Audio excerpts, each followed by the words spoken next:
So let's talk about the attack, right? Okay. So Liverpool's attack is going to be, spearheaded by Ekitike, right? So you got Ekitike, and then you've got Salah, you've got Florian Wirtz, and then you've got Gakpo, right, on the left-hand side. So that's going to be your four, right? So let's take that four and let's look at Arsenal, right? You got Gyökeres. You've got, Saka went fit, okay, but now Saka's probably not going to be playing in this game. So I you're think he's going to probably, play. no, he's got a hamstring injury. It's Ah, about 4 weeks. I don't think you can miraculously recover from hamstring is at least 10 days, yeah, minimum at least 10 days. minimum, yeah, true. So I'm the chances of him, and why do you want to risk him when there's international break, coming up after the game? So there's every chance he's not going to play. So you're probably going to get your Noni Madueke, playing on the right. Then you're going to have, potentially Eze or Waneri, and then you're going to have Martinelli on the left hand side, right? So let's talk about those attack. Which attack have you got What more about Odegaard? confidence in? You didn't mention Odegaard. Odegaard came off injured. I think he might play, but I don't know for certain, right? Because remember, he came off injured in the Liverpool game. I mean, in the Leeds game. So See let's what I'm let's talking about. You see let's what talk what about I'm let's talking talk about. about the attack, right? Because I think you're going to be smiling and saying, definitely, your attack is better than Arsenal's attack. Okay, so on paper, I told you off camera. On Yeah. paper, I think Arsenal has a better team structure Okay. than Liverpool. Okay. On paper, like I said. Mm. But when it comes to the field, that's when it comes to Liverpool Arsenal match, it's always out the window. Mm. Now, in front, I'm very worried. In the last few games, Salah Hasn't looked it. has kind He hasn't looked it. He's not started yet. yes, he scored one, assisted one, Mm. but I don't know. There's something I want to say something that some Liverpool fans will want to kill me for. It's time to let him go. I was one of the few people who felt we shouldn't have extended His Van Dijk contract. and Salah at the same time. Salah has been a very good servant to us. Yeah. But I'm looking at their age and their impact to the field. Yeah. Van Dijk has shown that he deserved the extension ab initio. You could see what he has Mm. been. Salah has not shown. Maybe he will show, but he was one of the people I wanted to go Yeah. and get a fresh start. But the management knows best decision. But he has not really shown he's starting. Yeah. He's not coming to the league. He's not started the league yet. Yeah. But I mean, that, Salah is like a sure thing, right? No matter what happens, he's gonna give you Yeah, 20 goals, right? Even when he's having a bad season, he will give you true. 20 goals. So I won't be worried about Salah. I think actually, you should be concerned about your midfield, Yeah, right? so that's what I'm going to now. Wealth, I think he's still settling in. He's not flash for me. So I think some people, I don't know what people are expecting. Maybe they're expecting the continual type of But you guys said that this guy was coming in to change the midfield that was not dynamic last season. yes. That I'm going to tell you why I think it will. In the last three games, the Community Shield and the first two games, yes. our midfielders have not played together. It's just this last game So it's with only Gravenberg. McAllister didn't play last game. Yeah, He didn't well, yeah, he didn't play. He didn't play last game. Szoboszlai played as a right back. Yes, we're going to talk about that because if you guys try Szoboszlai at right back, you know what's happening. If we play Szoboszlai as right back, I will sleep. this is when I say sleep, I'll be actually. This is the third time I think he has played it, and he has not disappointed anybody. So you're very confident that Szoboszlai will be able to take on Martinelli. Which one is it? The same Martinelli we'll be watching for No. 4 years. Have you forgotten how Martinelli plays against Liverpool? Or you guys forget that he scores against Liverpool regularly? Who was Martinelli playing against? Who was he playing against? Yes, Trent Alexander-Arnold. Exactly, the last time. Exactly. And the last time. Know, bros, me and you, bros, why would they talk like this? Me and you know that Trent's defensive quality was always suspect. But what about the other time that you guys played in the Emirates and he scored, right? And you had that was the time when Trent wasn't, the favorite, and he wasn't always getting. I think people played. I think it was Joe Gomez. I can't remember who he was. That was where it was Bradley Cooper, one of them that played in that right back. They still couldn't handle Martinelli because he scored. I'm going to remember his name, but it was not Bradley. It was not Joe Gomez was injured. I remember his name. It was a makeshift right back who played. Yes. So that was suspect, but our main right back was Trent. Yes. And honestly speaking, Trent versus Martinelli was always good to pass him. That was why when we brought Ryan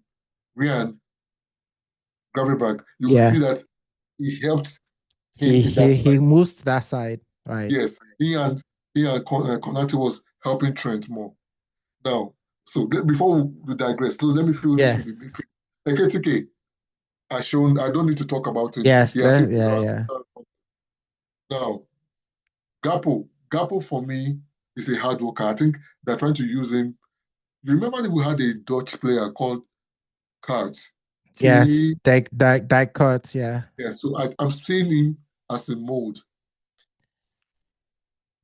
because he goes back to defend, comes forward. He's not going to score goals though. Not the amount of goals that's going to make the difference for Liverpool. Have you seen the goals? Maybe should we check the goals he scored last season and he has been improving every season. Yeah, but he's not hit, we're not talking about 12, 15 goals a season, right? We're talking about the base was very low for Gakpo in terms of his goal scoring, right? No. If we are going to compare, who are we comparing with Martinelli? Yes. He scored more than Martinelli last season. How many goals did Gakpo score last season? I think it was in double figures. Are you sure it was double figures? We're gonna have to check. Are you sure it was double figures that Gakpo scored? Yes, now. Bros. Because remember that left-hand side for you guys, it was Gakpo, Luis Diaz that were constantly rotating. I feel like Luis Diaz scored, a lot of goals, probably more goals than Gakpo, right? I know Gakpo scored quite a bit. I remember a couple of games that he came in, and scored as well. But I don't see him as a 12, 15 goal a season, player. I may be wrong, but I don't remember him scoring that many because he just hasn't had the opportunities to play week in, week out on that left-hand side.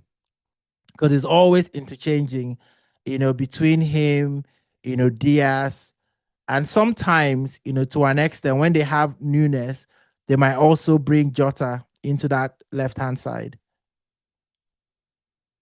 I'm trying to check because I know he scored more than Martinelli last season. You don't know how many goals Martinelli scored though.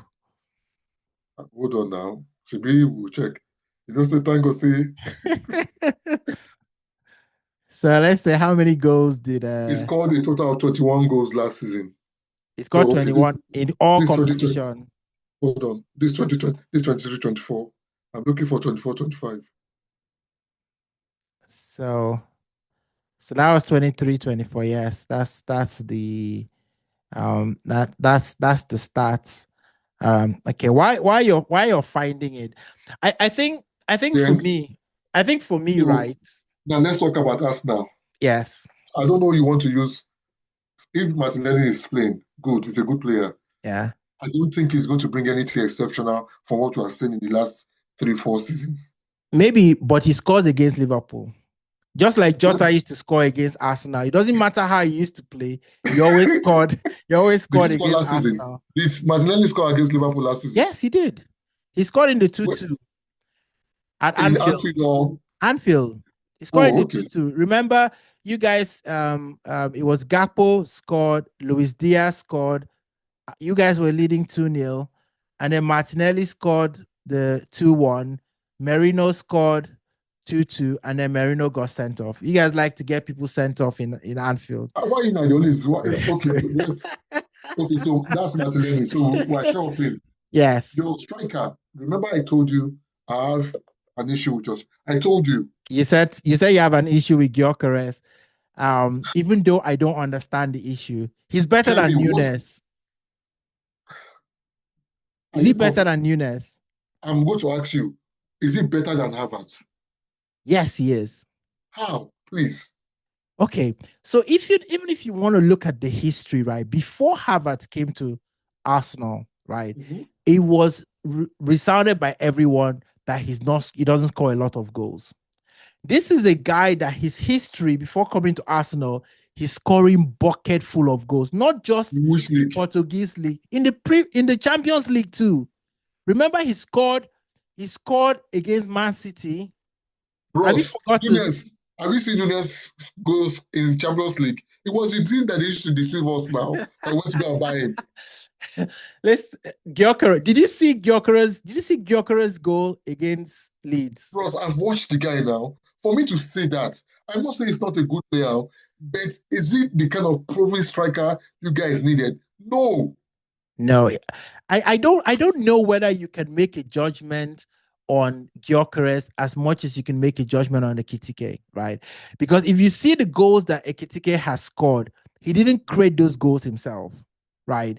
There were goals, he was in the right place and he was clinical, right? The goal against Bournemouth, right? The goal against Bournemouth, he was trying to beat the player, the ball chipped and the ball fell into him.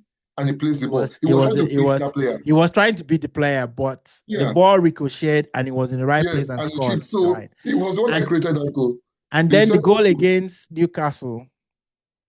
It was a pass from Gakpo. It was a pass from Gakpo, right? So the goal against Leeds, the ball was going to the wide left-hand channel. He took the ball almost from the corner flag, went past 3 players and scored. And you played against Leeds, Abi? We played against Leeds. We played against Leeds. So your right hand, your left hand, no. Right hand. Your other side is who? Madueke. Yes, it's Madueke. We don't know what he is in an Arsenal shirt yet, right? Okay. And I have to say that, if I'm looking at Madueke is going to be playing against, your left back, right? Gyökeres. I don't think anyone is jumping up and down with Gyökeres' performance in the last 2 games, right? He's been looking kind of shaky, right? If you saw Bournemouth tore him apart in that first game, right? So the first half of the Bournemouth game, I think it was maybe the former teammate. He was thinking about exactly. He was thinking he's still wearing the other shirt. That was 1, 2. I think the guy that scored their 2 goals, is it Seleno or what's his name? Semenyo. Well, the guy is big. He was big. He was using his physicality on him. Same way with the Newcastle game. But you know that Noni Madueke is big too. He's almost 6 feet. This guy never beat him with pace. Gordon never used pace to beat him. Yeah, but Gordon was playing as a striker. Gordon was playing as a striker. They were trying to target his. Yes. And Gordon kept running on him, but never went past him. There was the actual defending in the box with their captain that was more physical, which I think they will address. Okay. So if he's going to be Madueke, I'm not too worried. Okay. I'm not too worried. So I feel if we're talking about the front 4. Yeah. With Eze playing, I feel it's going to be balanced. You feel it's 50-50. Okay. You know why? I think we play almost similar game. Well, though last year, Arteta went defensive. But I think with the type of players he has brought in this year, I think he's trying to find a balance between playing the flair game and being a little bit defensive and solid. Yeah. I believe so. It's a 50-50. Yeah, we didn't have a lot of choice last season because a lot of times we played without any recognized forward. We had to be playing Merino as a striker. Remember? Yeah. There was no one there. Even that game against Liverpool, Merino was the one playing up front. Yeah. You know, and you guys are using the set piece. And it still ended 2-2. I want to talk about your defense, right? Because you have to be. No, before we go to defense, cool down. Let's talk about the midfield now. Who are your midfielders? So midfielders, right? You've got Rice, Zubimendi, right? Two players, right? If you put them side by side, okay, I don't know if McAllister is going to play, right? So you've got Gravenberch, right? And then you got, who was the person that played for you? No, please. Jones. Curtis Jones. I beg. Right. So you're already panicking. If you play a midfield of Florian Wirtz, who I don't know whether the physicality of the Premier League he's gotten used to, against Rice, Zubimendi, and Waneri or Ødegaard. If Ødegaard plays, you're in trouble. Right, you're going to be hoping that Ødegaard doesn't play because Ødegaard has started the season very well, looking sharp. Eddie, is it the same Ødegaard we have been seeing for the last two? See, you guys have good players, but you guys should stop. You say I keep saying this thing about Arsenal fans. You guys should stop overhyping your players. But have you watched him this season? I've watched your games. Send me, you know that apart from Liverpool.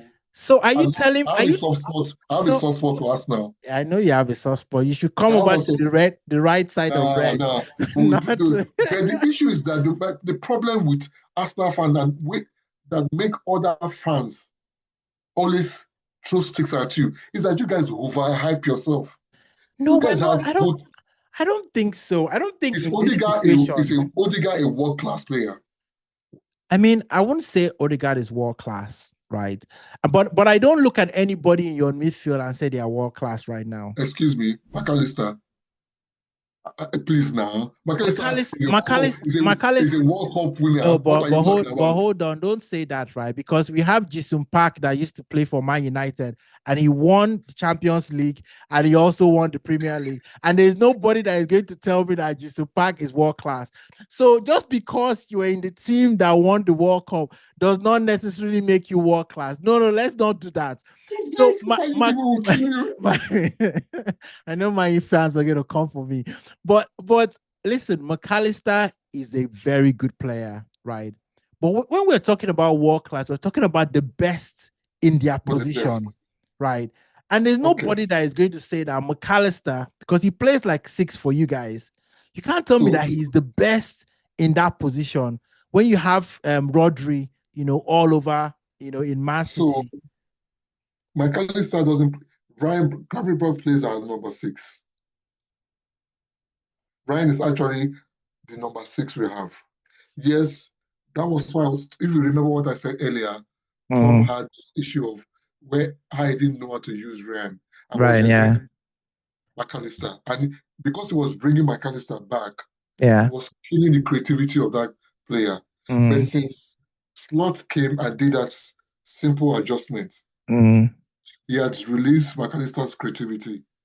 If you take time to look at some of our games last season, he was good. He was good. McAllister was good. The combination between he and Szoboszlai. Yeah. Szoboszlai was the engine guy that he was controlling tempo, controlling the midfield, right? So McAllister for me, if you give me McAllister, I give you Declan Rice, right?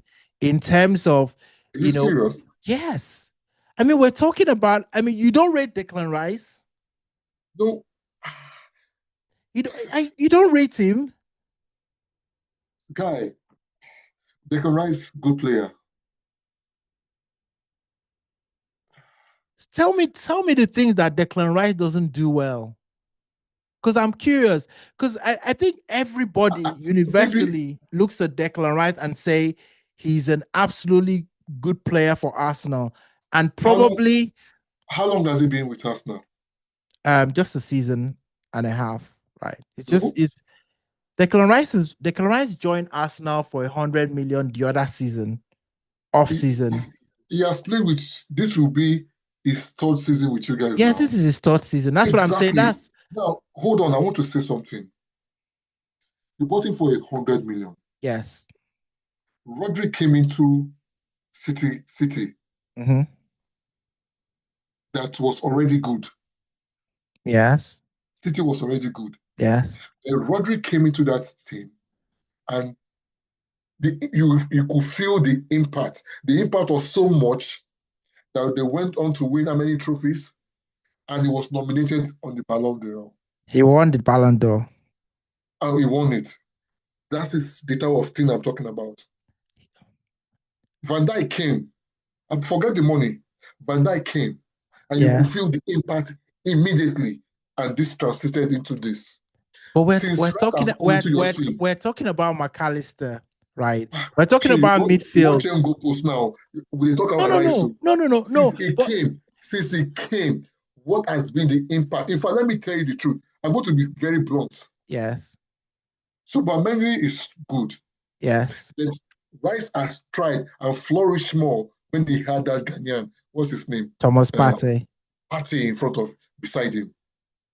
In fact, to me, Partey helped him to up his game. No, I think season don't start now. No, I think what you're missing is the fact that Declan Rice plays two positions for Arsenal, right? And his most effective position is when he plays as an 8. And when he plays as an 8, that's where you have Partey sitting in that defensive position. So he allows him to play what... If you remember what Declan Rice used to do in West Ham, he single-handedly dragged them to win that cup. I know it wasn't a big cup or whatever, but it was a competition that he dragged them over the line. Since Declan Rice... How did he drag them? Was he the one scoring the goals? He scored important goals on the way to that. What are you talking? Eddie, you see? No. But let me use what you just said now. I will use what you just said now and bring a player. Yes. Declan Rice played in an average team of West Ham, right? Yes. And they won the trophy. No matter what you want to call it. Yes. You said they dragged him. Steven Gerrard played in an average Liverpool team. Mm-hmm. Did he drag Liverpool to win trophies? Yes, Champions League. Thank you. Was he scoring goals? He was, yes. Exactly. Compare him with Declan Rice. How many goals did he said he scored? That's the way we always like to use English to cover things. We say he scored important goals. How many goals did Declan Rice score throughout that competition to make West Ham win that game? What position did Steven Gerrard used to play? He could play as a 6, as an 8. Steven Gerrard, in fact, let me tell you, the only position Steven did not play for Liverpool was to wear gloves.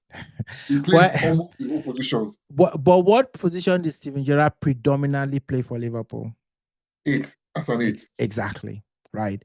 So you're talking about a player that has been playing two positions almost in equal measure, right? So Declan Rice is going to score more goals if he plays as an 8. You don't see lots of players scoring goals when they play as a 6. So how many goals did he score last season? Last season, Declan Rice's role in Arsenal, right, is very different. If you say how many assists did Declan Rice have, right? Okay. Because how many assists did he have? Declan Rice. Yes. I need to look at the numbers, but I'm sure that he had...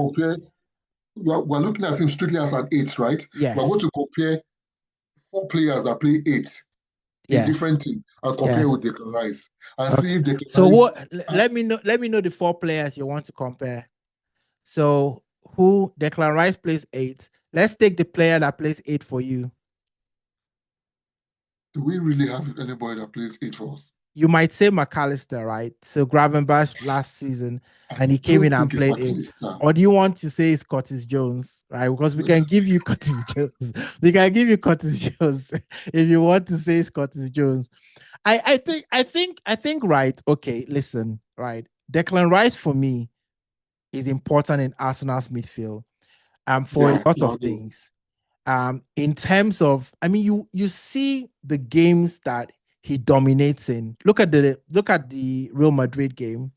Look at the big games that when Arsenal plays, Declan Rice always shows up. He doesn't disappear. Madrid, please don't use that Madrid of last season. Madrid last season was off key. No, but you're talking about the same players. It's like as if now we don't want to give respect to Manchester City because they had a bit of a off year. The players are still there. So you haven't answered the question. Are you going to take your midfield against Arsenal's midfield? Because I know my midfield. Yes. They are bringing your new player Zubimendi for 2 games. But I have seen what Gravenberch, Szoboszlai, and McAllister can do. Yeah. If these 3 play, yes, I will take them. Okay.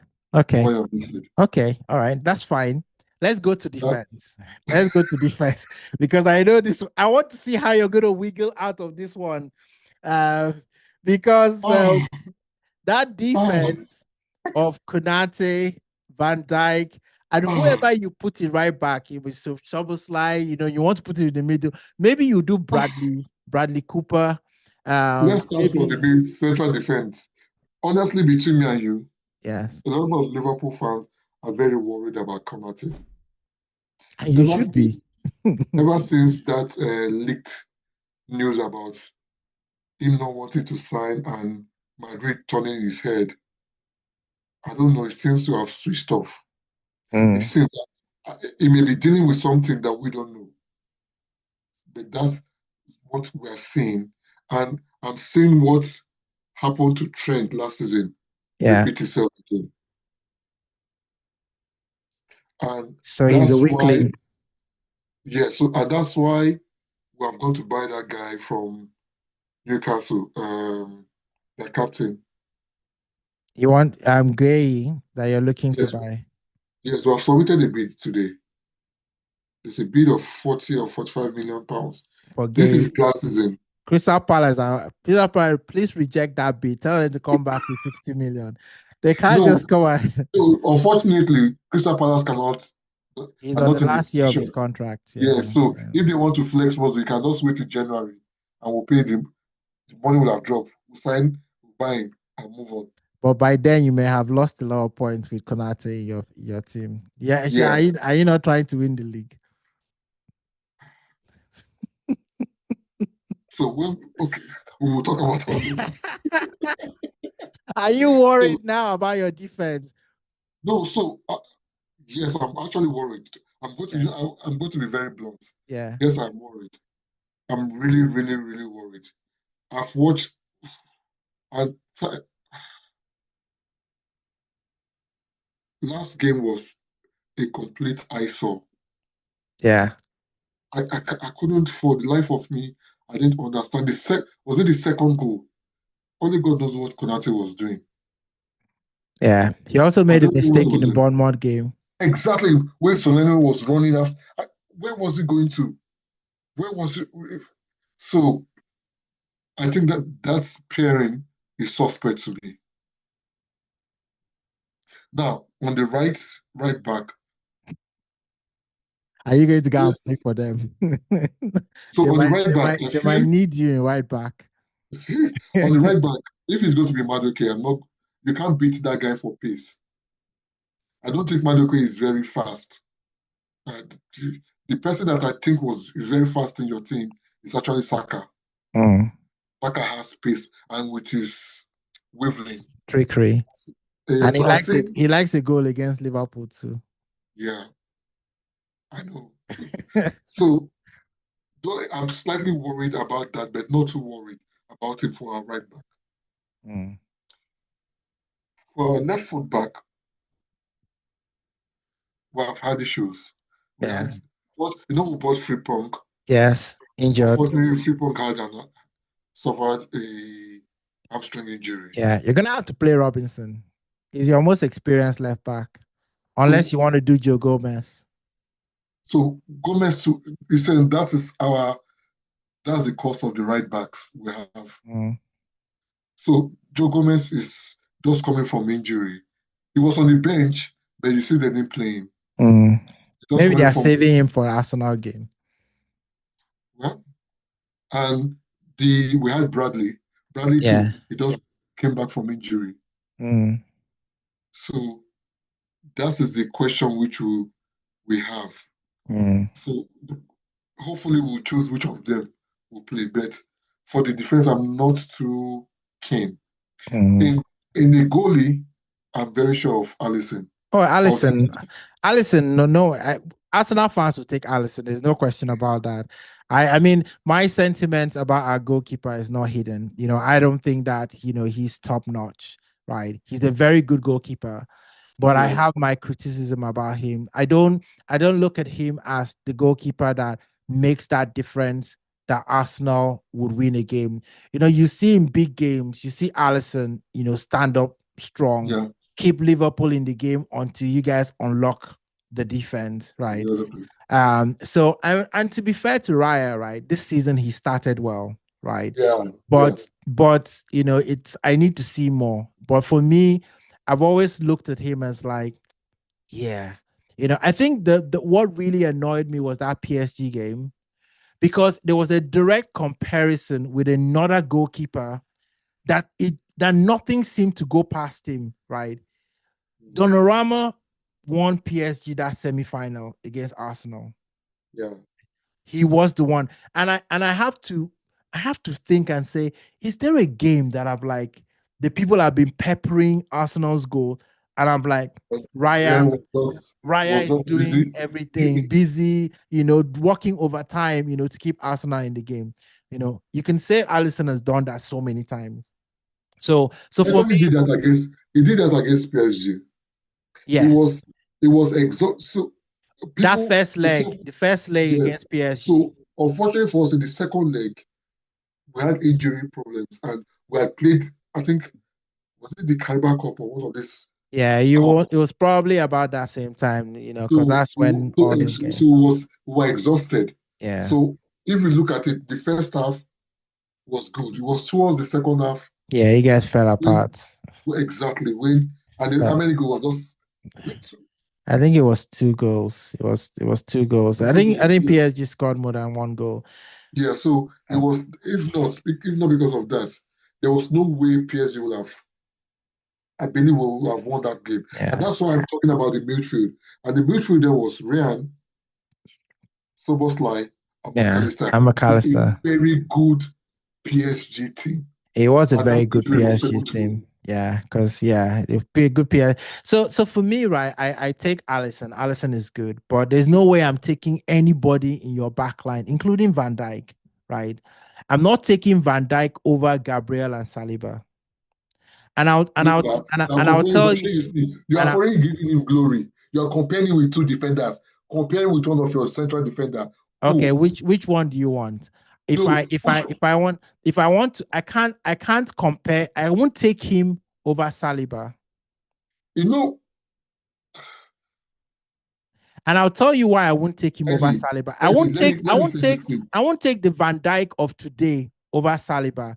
I would take the Van Dijk of 2-3 years ago over Saliba. Yes. Eddie, but not the one of today. Question. Yes. Simple question. Ask which of your defenders, which of them had won any award, single award, as an individual over Van Dijk since any of them joined Arsenal? Well, I mean, let's think about this, right? And these are people that are far younger than. These are people that are 4 or 5 years younger than Van Dijk. So I don't believe that since Saliba and Gabriel, started playing for Arsenal, that Van Dijk has won an individual award. against them. Which one is don't it? understand what you're saying.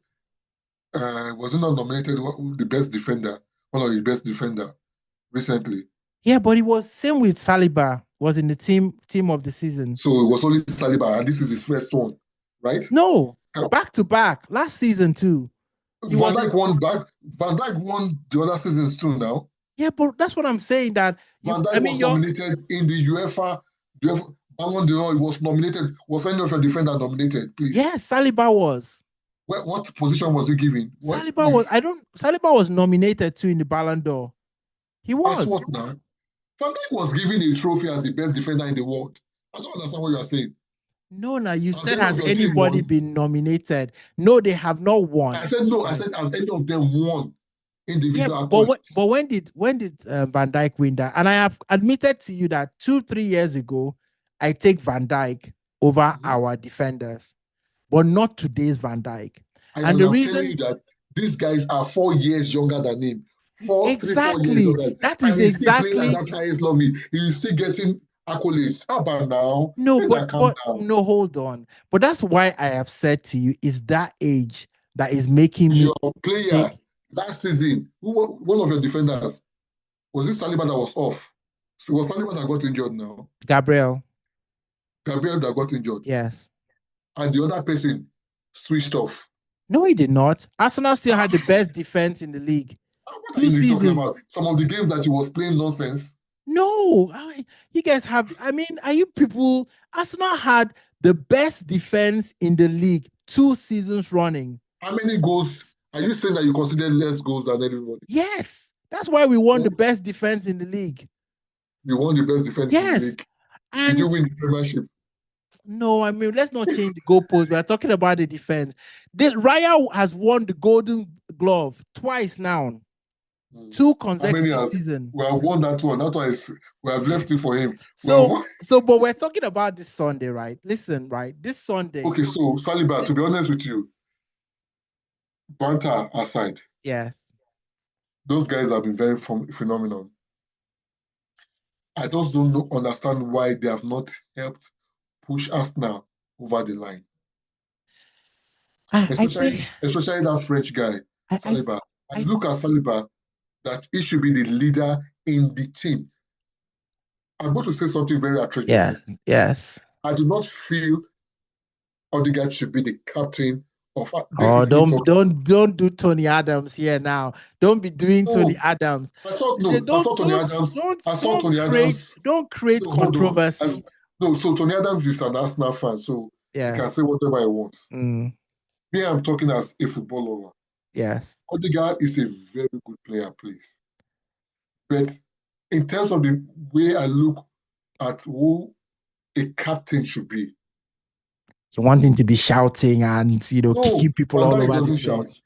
Van Dijk doesn't shout. Van Dijk, have you seen the clips of Van Dijk that is bullying people all around?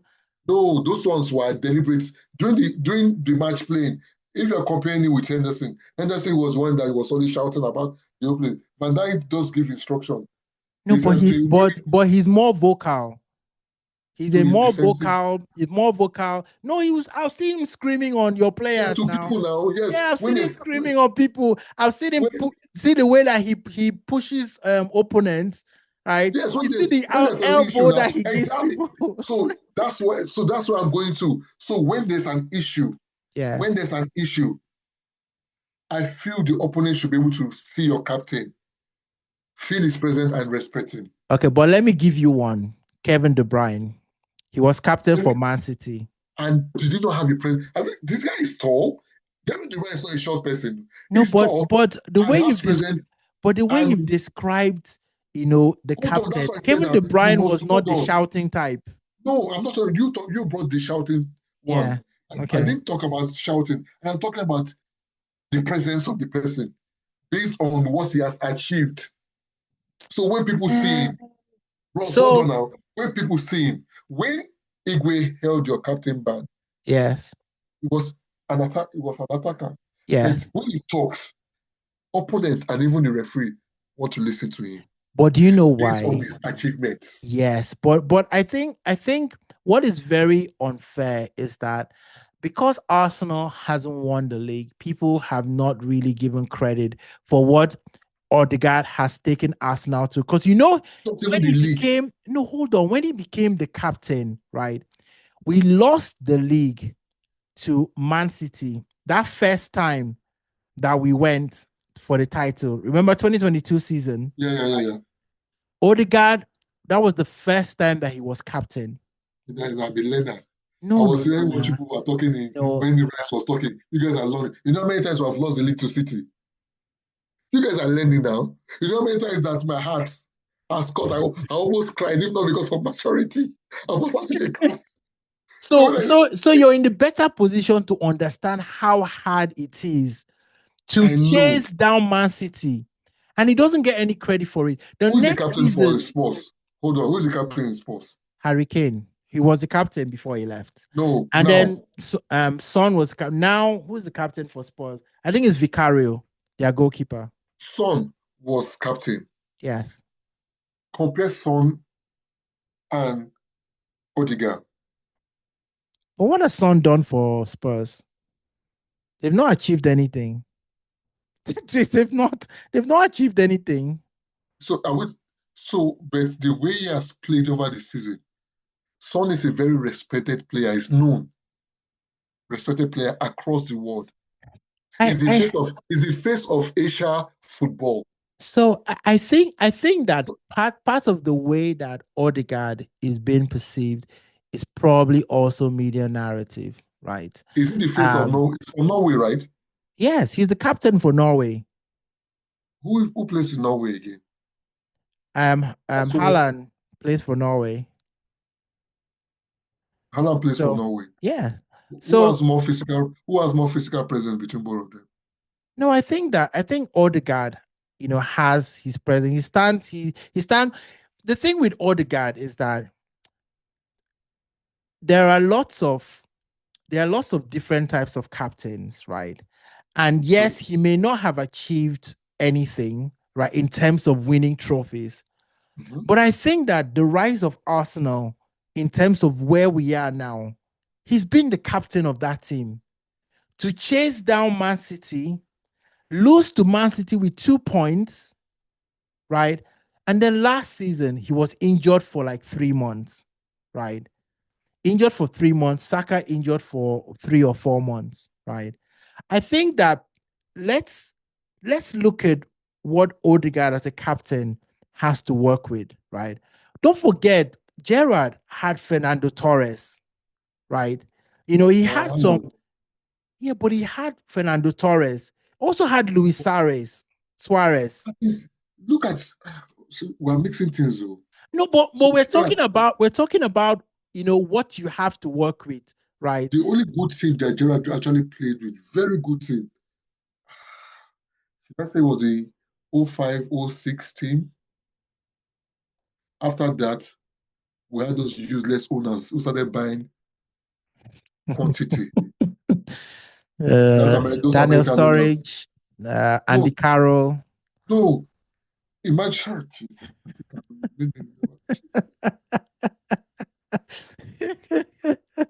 Eddie, you took me back to some dark things. Oh my God! But you enjoyed Coutinho. You guys had one of the best midfielders in the world. Yeah, Coutinho. He was world class, right? I don't even think Arsenal has enjoyed any player like that. No, since past Wenger. You had this that went to Barca from you guys. Fabregas.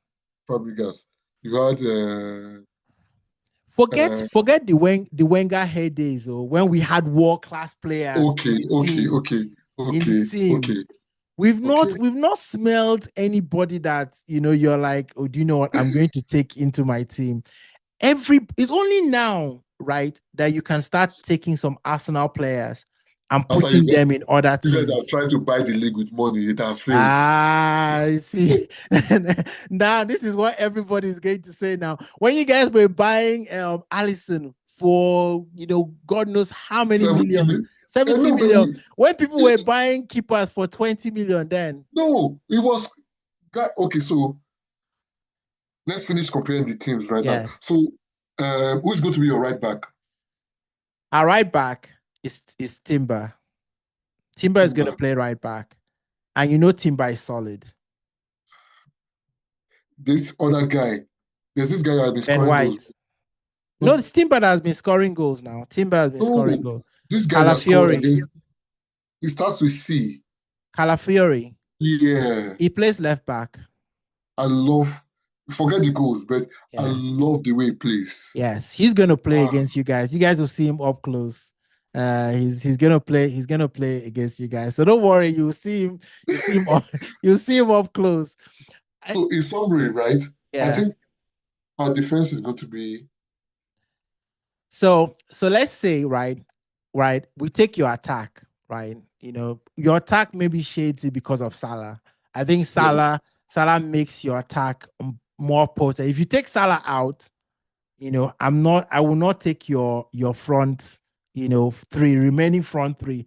I won't take Gakpo, Ekitike, and Wirtz over Arsenal if you take Salah out, right? But with Salah in, Salah counts like 2 players, in fact 3 players, right? In that your front distance. So you guys win the attacking side. If we take Salah out, your front 3, aside Martinelli, are all new players. They're still trying to understand themselves. No, I mean, if we have forget what we have. Okay, let's say what we have going into this game, right? Yes, what we have going into this game right now. So Gyökeres, Martinelli, then Ødegaard or Eze. Okay. Ødegaard or Eze. I don't think you risk. I don't know. Arteta will likely want to risk.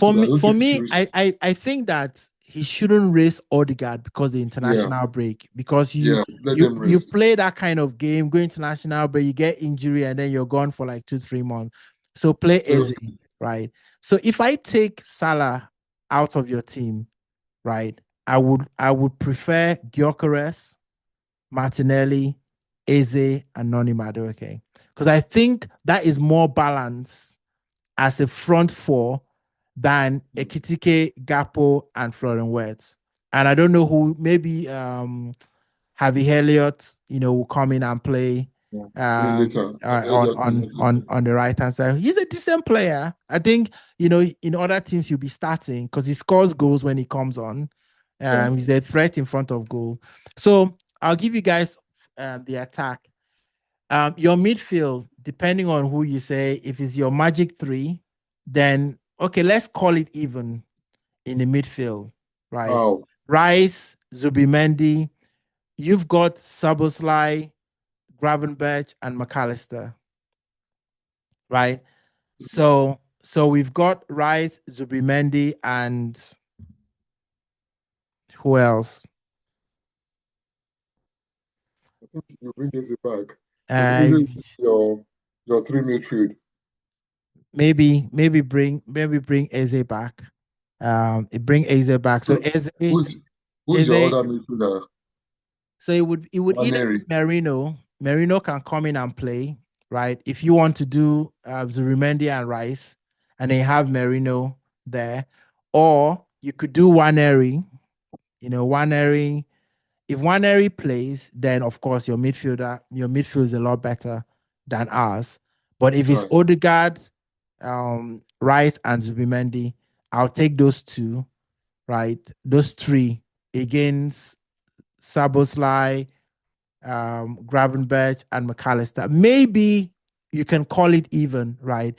Because I think, you know, those 3 players, if they on their day, they can make a difference, right? If those 3 click for you guys, your midfield can be incredible. We've seen that before.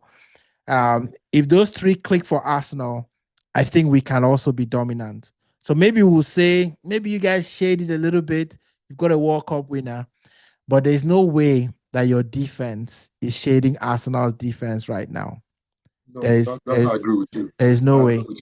Then goalkeeper, you guys take it.